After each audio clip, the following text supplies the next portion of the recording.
Elikia, Elikia, atandele. Pona mombongo nangana sana Elikia. Parce qu'on a bien chanté, on a bien adoré. Est-ce qu'on peut dire Amen plus fort? C'est le Seigneur qui a nos acclamations.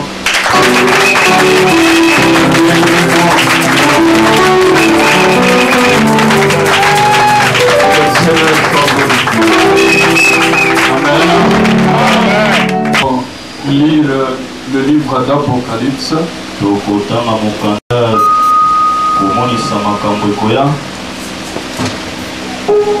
Apocalypse chapitre 5. Nous lisons le verset 6 au verset 8. Verset 6 jusqu'au verset 8 par la foi au nom de Jésus. Et je vis au milieu du trône et des 4 êtres vivants et au milieu des vieillards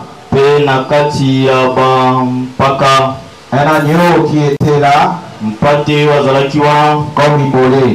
Il avait 7 cornes et 7 yeux qui sont le 7 esprits de Dieu envoyés par toute la terre. Il vint et il prit le livre de la main droite. Et celui qui était assis sur le trône, quand il lui prit le livre, les 4 êtres vivants et les 24 vieillards se prosternèrent devant l'agneau, tenant chacun une harpe et des coupes d'or remplis de parfums qui sont les prières des saints. Dieu Tout-Puissant, l'heure est encore arrivée pour t'écouter parler. Il est écrit, ils seront enseignés de ta part. Et ta parole vient parce que nous en avons besoin. Et tu connais la nécessité qu'il faut pour que la parole plantée dans nos vies, dans nos cœurs, nous puissions produire les œuvres qui te ressemblent. Béni sois-tu, parce que tu nous donnes un entendement qui vient de toi, un entendement spirituel. Tu vas aussi, au Dieu des armées, nous soutenir afin que cette parole produise en chacun d'entre nous des grandes décisions, donne à chacun des orientations à suivre et nous montre à nous tous le chemin éclairé de la vie. Dans le nom de Jésus, nous prions. Ainsi nous disons Amen. Amen. Nous rendons grâce au Seigneur. Et nous bénissons tous nos bien-aimés dont la participation à la journée d'hier de prière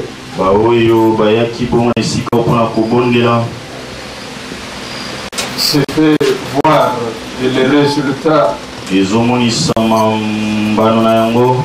Nous le vivons parce que Dieu est fidèle.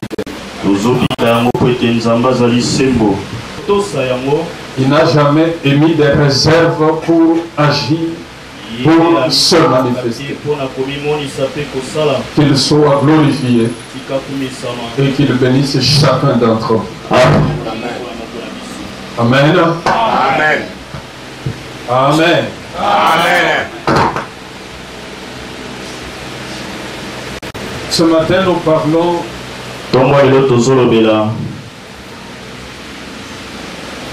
de la prière comme étant le parfum devant le Seigneur.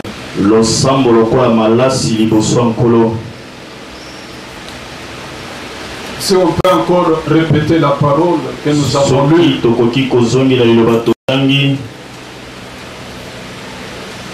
Les 4 êtres vivants et les 24 vieillards se prosternent devant l'agneau, devant le trône. Ils ont chacun une harpe et des coupes d'or. Et ces coupes d'or sont remplies du parfum. Et ce parfum, c'est les prières des saints. Alors, j'aimerais que l'on comprenne, que l'on sache que voici, il y a des choses que nous faisons sur la terre et qui paraissent devant le trône de Dieu et qui sont retenues devant le trône de gloire.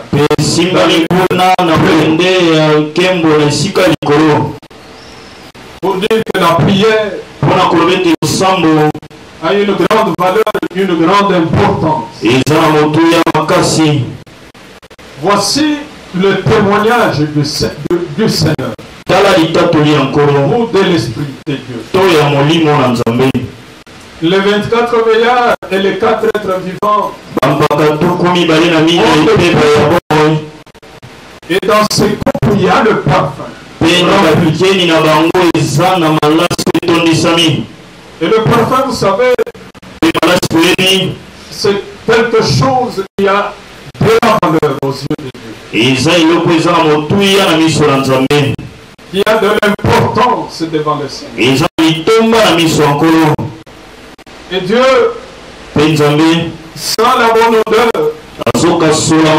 de ce parfum, et quand on l'adore avec des coupes qui ont le parfum, qui sont des prières. Et voici la grande assemblée, ceux qui n'ont pas de mal, qui ne connaissent pas de péché, qui se prosternent devant le trône. Et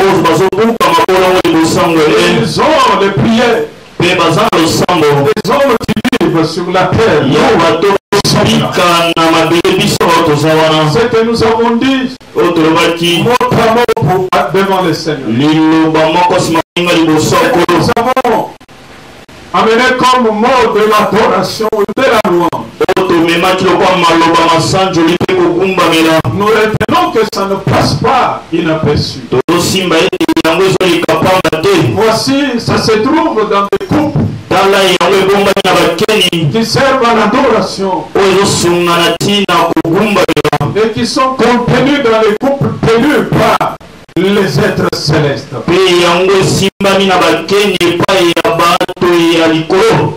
Et la valeur du parfum n'est plus à démontrer. Si nous regardons ce que les Écritures disent, le Seigneur a montré un grand attachement à ce qui est odoriférant. Parce que même quand il a entendu, il a senti le parfum de sacrifice de Noé, il était content. Il a pris un engagement de ne plus détruire la terre et de rester fidèle à l'arc qui va se présenter dans la nuit. Chaque fois que la colère viendra sur lui, afin de faire périr l'humanité. Dieu aimait qu'on consacre les prophètes et les voix.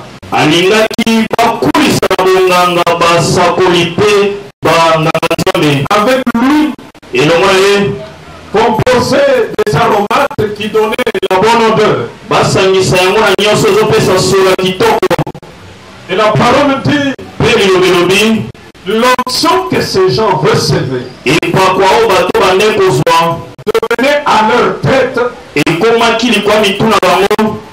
couronne de vie.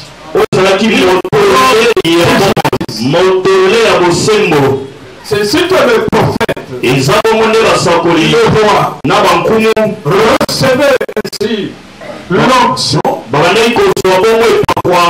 qui venait des aromates odoriférantes, et Dieu en était content. Au temps du roi Assuérus, je pense, au temps d'Esther. Non, est-ce que c'est Assuérus? Pourquoi je fasse Assuérus. Esther a été préparée avec les aromates. Et quand elle s'est présentée devant le roi,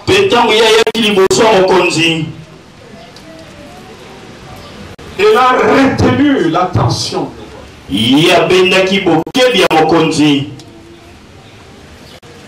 Le roi l'a choisi parce qu'elle était préparée de cette manière. Et le parfum était aussi sur elle, sur sa tête. Et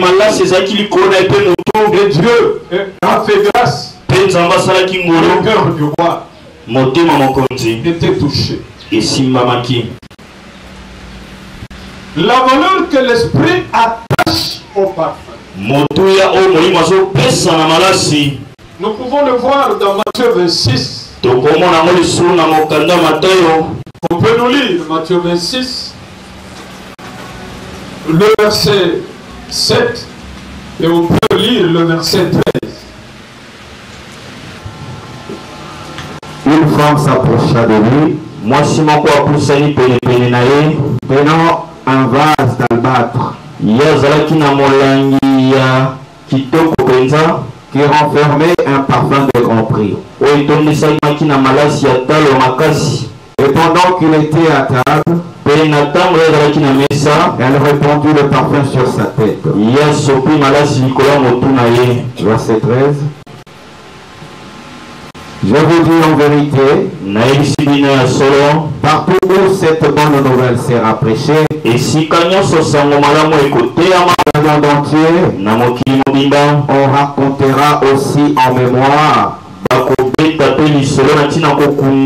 de cette femme ce qu'elle a fait. Amen. On peut dire Amen. Amen. Est-ce qu'on peut dire Amen plus fort? Amen. Voici une scène qui se passe d'une femme qui déverse le parfum sur la tête du Seigneur. Il est vrai que le disciple comme Judas était mécontent à cause du prix de ce parfum. Et il a dit, c'est un gaspillage. On peut vendre et donner le prix au pauvre. Mais le Seigneur dit, cette femme en mettant le parfum sur ma tête, c'est ma sépulture qu'elle a faite. Elle a pensé à moi. Au jour de ma sépulture. Et il a compris que a manifesté un grand amour. Et voici la conséquence de cet acte. Partout où on prêchera la bonne nouvelle, on parlera de ce que cette femme a fait. Parce que aujourd'hui, Seigneur, le parfum a une grande valeur. Et il fallait que cette femme qui a ainsi accompli une promesse pour la sépulture du corps du Seigneur, soit mentionné dans les annales de l'enseignement de la parole de Dieu. Et cela pour le temps que subsistera l'enseignement de la parole. Et vous comprenez, je montre là la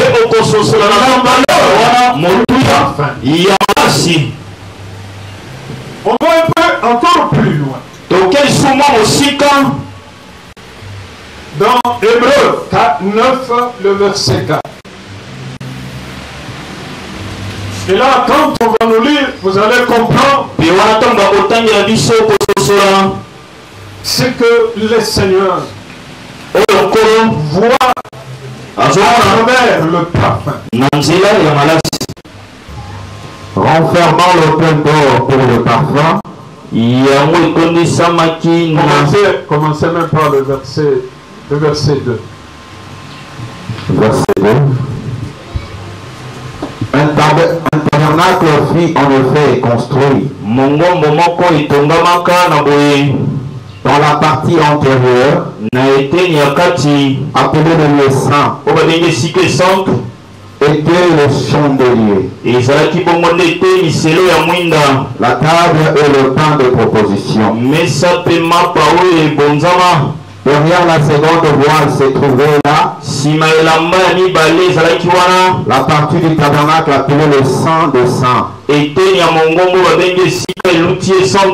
renfermant l'autel d'or pour le parfum et l'arche de l'alliance, entièrement recouverte d'or. Il y avait dans l'arche un vase d'or contenant de la manne, la verge d'Aaron qui avait fleuri et les tables de l'alliance. Amen. Amen. Je suis heureux quand je vous dis Amen fort. Non, ce n'est pas suffisant, on peut dire Amen.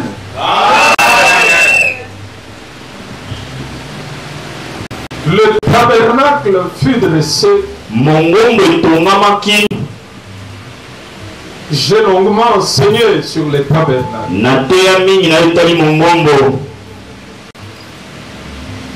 La partie antérieure qu'on appelle le lieu saint. Vous comprenez qu'il y a là le chandelier, la table de pain de proposition.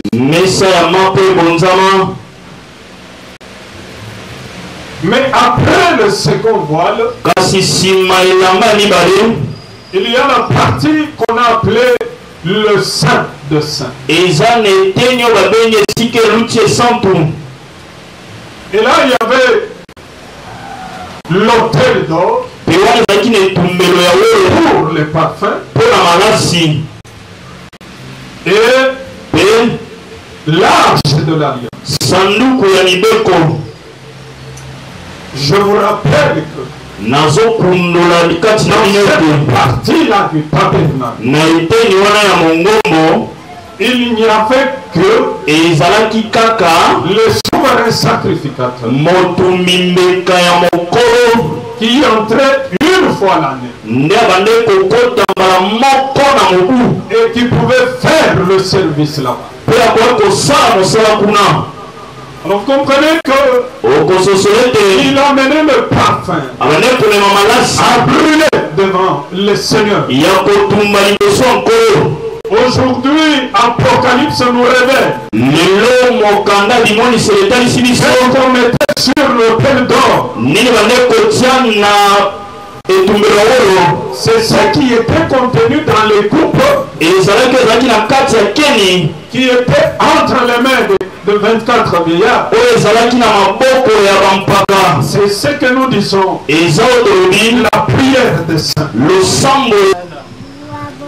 Dieu de devait s'assurer Nzamba lingue seyaki kondimisama au temps du tabernacle na tango ya mongombo que effectivement les prières d'Israël ete ya solo losambo ya bana Israël sont présentées devant nous. ememami liboso na ye Le souverain sacrificateur mpe motumbi mbenga mokolo devait ainsi offrir le parfum asengelaki kobonza boye sur malasi l'autel d'or. na etumbelo ya wolo Le sens qu'on donnait ntina bande kopesa au rapport de requête, ya ntina mabondeli de supplication, na ntina kolela de l'adoration, na ntina de kumbamela l'action de grâce, na misala ngolu des cris, na koganga des invocations na kobelela pour attester mpo na kotelisa qu'Israël ete Israel a adressé les prières ye atalisi au losambo grand roi epa mokonzi ya bakonzi et n'a pas servi mpe esungaki te notre Dieu. nzambe mosusu. Vous êtes là? Cela montre la valeur du parfum. yango ezotalisa motuya Police, oyo ezolingola vos prières. mabondeli na bino La parole dit, lilobi elobi oh toi qui écoutes la prière, oyo oyokaka losambo tous les hommes viendront vers toi. bato nyonso bakoya epai na yo. Il y en a qui pensent que leur prière misusu babanzaka ete ya bango losambo s'efface. elimwaka Non, non. te Les prières, mabondeli voici le témoignage. tala litatoli Elles sont présentées yango etalisami comme le parfum de mon odeur lokola malasi esolokilo devant le trône de l'agneau. liboso ya ngwende ya mwana mpate. Hébreu dit ceci, epa lobi boye approchez-vous donc avec assurance bopusana mpenza na kondima nyonso du trône de grâce na ngwende ya ngolu pour être secouru na ntina ete bosungama dans vos besoins. na baposa na bino nyonso. Et c'est devant ces trônes mpenza liboso ya ngwende que wana l'on montre, nde bazotalisa que l'on verse, ete que l'on ozosopa manifeste ozotalisa les couples keni qui ont vos prières. oyo ebombi mabondeli na bino. Voilà pourquoi tala ntina une raison de plus ya motuya koleka que le Seigneur attend. oyo kola azozela Notamment, ntango nyonso si je lui fasse rapport, mpe ngai mpe natalisa ye mosala nasali afin qu'il voit na ntina ete amona nouvelle du salut ete eklesia s'est tourné vers lui. ebalusi miso nango epai na ye Que nouvelle du salut ete eklesia ne voit que lui, ezomona kaka ye comme l'agneau lokola mpate qui est assis sur le trône oyo afandi na ngwende et devant qui mpe liboso ya nani les genoux des parfaits. mabolongo ya bato oyo bazela na be esengeli sikoyo kozala. Voilà pourquoi Paul dit, tala ntina ntoma à cause de tout cela, likolo ya makambo nyonso je fléchis mes genoux devant le Père. nazobuka mabolongo nanga liboso ya elobe C'est ce que Paul dit. na bandeli yo nyonso wana Je fléchis mes genoux nabuki mabolongo nanga devant le Père, liboso ya tata de qui dire non epai ya nani bakomi nyonso mabota ezoswa na likolo sur la terre. mpe na se ya mabele. Que Dieu soit béni. tikazamba pambolama.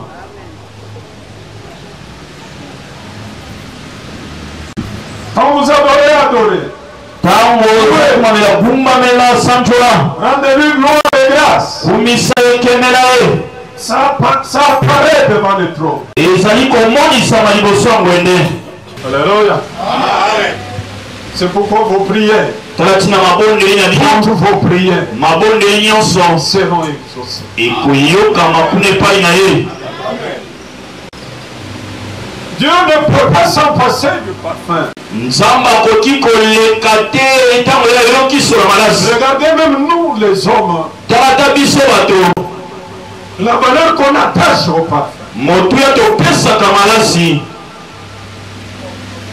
Un jour j'étais un peu scandalisé, mokolo moko nabekisamaki libaku pas dans le mal, na ndenge ya mabe te Une jeune sœur, Il est moi si mon corps. on était avec elle et sa mère. Tozaki na Elle se maman. plaignait, elle pleurait. Abande kolela. Elle était à l'université. Azaki n'était là likolo. Bon, parce que ça ne va pas. Abateli pate simbate. Elle semble être bloquée. Nyosukana mi mbongo. Et parmi ses plaintes, Pena kati ya oyo ezali kolela. elle dit, Alobi. je n'ai même pas un parfum Nga nazangi kutata malasi. pour mettre sur le corps. Pona kotia na nzoto. Alors moi, Ngubongo ngai. je l'ai sursauté. Ngai penza elekeli ngai. Abili. Parce que quand on manque un parfum, Tango ozangi malasi. c'est un problème. Eza pe likambo. Pourquoi? Parce que Oui. nous, Pete biso. dès que vous lavez votre chemise, Tango sokoli simisi na yo. il y en a qui, le courant faisant défaut, Misusu comme au village, courant ezangaka nango lokola mboka. il n'y a pas de fer. Fer eza te. Comment on fait pour enlever un peu les plis sur Ndenge nini kosala mpona kolongola nyonso oyo ekangi simisi. on met sous la natte Batia yango na sitoko. et vous dormez dessus. Mpe olaleli yango likolo. Dites Amen. Amen. Et quand vous tournez sur votre natte, Mpe ntango baluki likolo ya elali na yo. le service de repassage. Yango wana nde mosala ya korepase. Et comme Dieu est toujours Dieu, Lokola nzambe atikali il nzambe. a fait aussi, ça c'est moi qui pense, Wana nga nde mutu il na a kasi. fait aussi que le corps de l'homme soit chaud. Asalaki mpe ete nzoto ya moto ezala moto. Et avec cette chaleur-là, Mpe na moto wana ça affecte l'habit qui est là. ezozwa mpe elamba eza na se. Et le jour qu'on a besoin de le mettre, Mpe mokolo ya kosenga kolata yango on ezali. le sort, Obimisi yango. on le met Olati à la manière on a réussi à le repasser. na lolenge olongi korepase. On le met. Olati mpenza. Et nous, quand on était comme au campus là, Biso ntango tozali na etelo kuna. vous avez peut-être deux cinglés. Oza ntango mosusu na basengle mibale. Et un cinglé Sengle moko peut se nettoyer après 3 semaines. ekoki kosokwama nsima mikolo mwa mingi. Surtout le temps où la session est là. Mingimingi ntango exame ezali. Il n'y a pas un problème de parfum. Likambo ya malasi eza te. Ngai mpenza elekelaki nga. Quelqu'un peut pleurer parce qu'il manque un parfum. Moto azolela mpo azangi malasi. Oui, j'ai compris, c'est un problème de culture. Nasosolaki eza likambo ya momesano. Quelqu'un d'autre ne peut pas, ça ne peut pas marcher. Moto mosusu esimba te. Ah, manquer un parfum. Kozanga malasi. Ça ne peut pas marcher. En tout cas esimba te.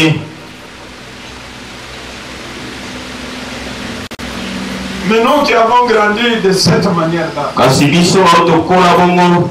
dès que vous mettez votre chemise, Ntango olati simisi na yo. vous partez, c'est fini. Oki esili. Surtout si vous avez un jean, Mingi soza na jini na yo. en tout cas, le rendez-vous pour le laver, c'est dans un mois. Les choses En que tout j'ai cas okosokola yango nsima mikolo ebele. les gens du Homme 30 Bato savent que j'ai dit transparent la vérité. bayebi nazoloba bosolo.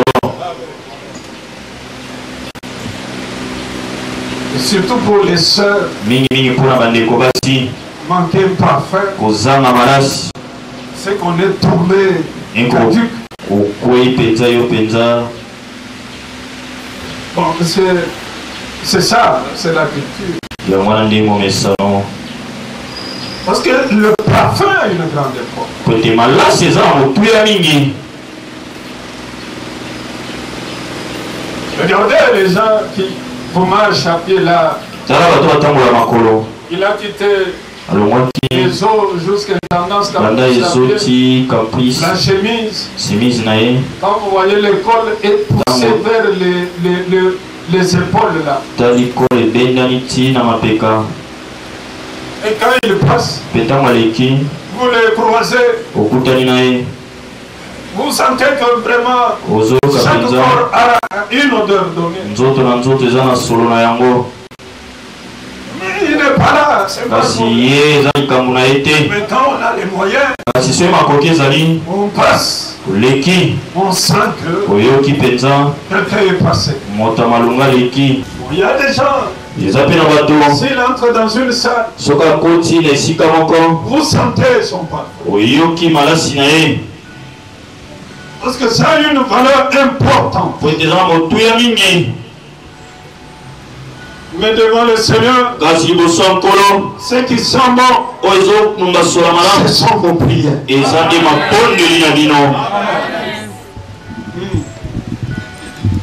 Amen. Amen. Bon, les jeunes, vous savez un peu, il y a des parfums aujourd'hui même de 300 francs. Dans des petites bouteilles, les gens qui vous vendent. Qu'est-ce qu'ils ont mis là-bas? Nous, on ne sait pas. Vous savez aussi un parfum.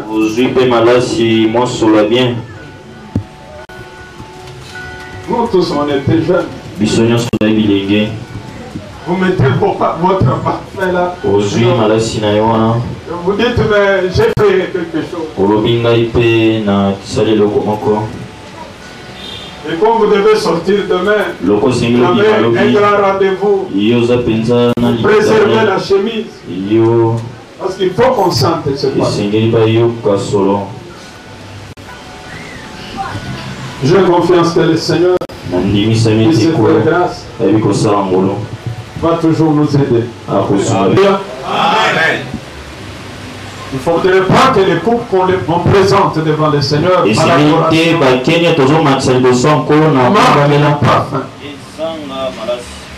faut qu'il y ait de parfum. Cela donne la bonne odeur. Le trône de gloire. Pourquoi alors, voici une question qu'on peut se poser. Je vais répondre un peu à cette question. Pourquoi Dieu attache les parfums qui sont aux prières